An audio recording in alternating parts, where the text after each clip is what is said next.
रहीम अस्सलाम वालेकुम dear students. आज का जो हमारा क्लास है वो है इंट्रोडक्शन ऑफ द स्पीशी।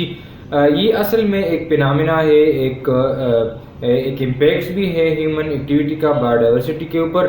इसमें ये होता है, फॉर एग्जांपल अगर हमारे पास एक ऑर्गेनिज्म है जिन्होंने अपने इन्वायरमेंट के साथ रिलेट कर रखा है, यानी उन्होंने अपने आप को इन्वायरमेंट के साथ अडॉप्ट कर लिया है, उनका जो जेनेटिक मेकअप है वो नेटिव इन्वायरमेंट के साथ वो रिलेट करता है, तो ये उनके लिए एक सूटेबल इन्वायरमेंट तस्वर किया जाता है और उनका जो एग्जिस्टेंस है वो एक प्रूफुल होता है इन्वायरमेंट, क्योंकि ये रिलेट करता है। जेनेटिक मेकअप भी इन्वायरमेंट के साथ रिलेशन रखता है, अडेप्टेशन रखता है।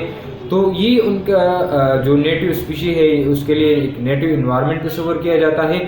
इसके साथ साथ फॉर एग्जांपल अगर हम एक और स्पीशी इसी नेटिव स्पीशी के हाले आए और उसका जो इन्वायरमेंट है उसका अगर हम उसको भी उसका हिस्सा बनाएं, तो ये जो नए ऑर्गेनिज्म हम उस नेटिव इकोसिस्टम में हम ले आए हैं, तो ये उनका एक नेटिव इन्वायरमेंट नहीं है बल्कि हमने कहीं और से इंपोर्ट कर लिया है। तो ये जो उनका इन्वायरमेंट है, अगर ये इस इन्वायरमेंट के साथ अपने आप को अडॉप्ट भी कर ले तो ये जो नेटिव स्पीशीज होता है उस पर इस नए स्पीशी का असर होता है, जिसको कहते हैं introduction of the species. For example अगर हम यूकेलिप्टस की बात करें तो ये एक ट्री है जिसको हमने इंपोर्ट किया हुआ है पाकिस्तान से। पाकिस्तान को ऑस्ट्रेलिया से हमने उसको मंगवाया है।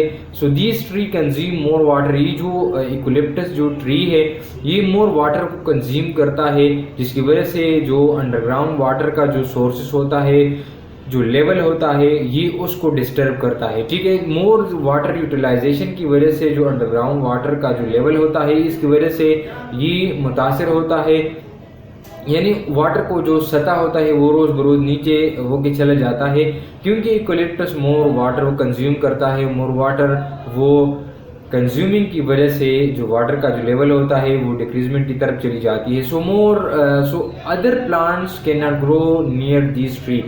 ये ज़्यादा वाटर कंज्यूमिंग की वजह से उनके पास जो जितने भी ट्रीज़ वगैरह होते हैं, हर्ब श्रब वगैरह होते हैं, तो ये इसी वजह से वो ग्रोमिंग नहीं करते, बल्कि यूकेलिप्टस जो है उनके ग्रोथ पर असरअंदाज होते हैं।